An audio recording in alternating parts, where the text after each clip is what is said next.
what is a startup? The way I see it is we are actually surrounded by startups. When you walk out in any town in India, you will see hundreds of businesses, thousands of businesses. These are all small businesses. And in fact, most of the jobs in India are not formal paid jobs at all, and they should be considered entrepreneurs. And they are small scale, maybe only 1% businesses, but they are still businesses. Because at the end of the day, they still have to make money, enough money to survive, which is the good definition of a business. And they have to serve some customer in order to earn that money. So in that sense, they are really a startup. So I don't want to really glorify that startup, the word startup, because when you overthink it, you tend to be afraid of it. When you think everybody is actually doing it, when you realize that everybody is doing it, it becomes actually easier to do.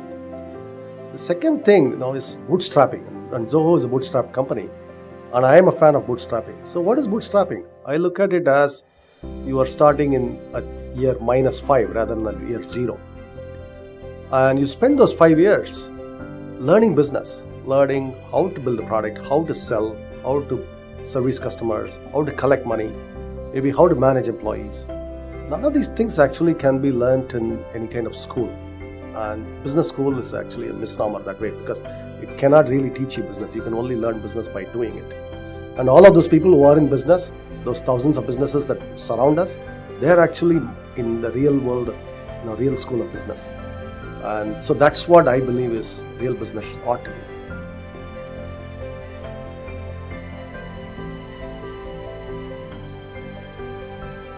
And being in business, you actually make mistakes. I've made my share of mistakes. In fact, those 5 years I said, those -5 to 0 years, I actually spent money. And maybe I spent 10, 15 lakhs of my own money making mistakes. The very first product I tried to launch, it didn't even get off the drawing board. I spent all my money without even having a product in the market. That was the first mistake of life, and it taught me a lot of lessons. And it was better that I did not raise money to make that mistake, because learning it this way were actually much more powerful lesson. And sometimes when you raise money, you tend not to learn the lesson because you spent somebody else's money and you don't actually end up learning anything.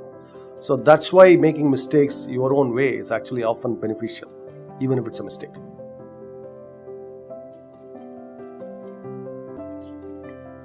So how do you scale a business? To me, you can only think about scaling in the long term. Sometimes business gets lucky and it grows really rapidly, but that's not actually the usual pattern. When you read about these exceptions, but in reality, you can only plan on scaling a business over the long haul. Because there's a lot of things involved here. It's not merely just revenue growth, because you have to develop the skill sets in the company, you have to develop the managerial depth. All of these go hand in hand with scaling. And these things don't just magically happen. It's not like, sometimes you read these stories as though somebody magically grew from $0 to $1 billion. But there's nothing really magical when you're in the middle of it. There's a lot of experience, all of that goes together, and that can only be gained long term in most companies. And sometimes when you see that in a Silicon Valley scaling rapidly, that's because people came together they already had prior experience and they came together in this place to just scale it up rapidly. In India, that we don't have that luxury. A lot of new businesses have to be born. We still have maybe $1,000 billion businesses to be born still in India.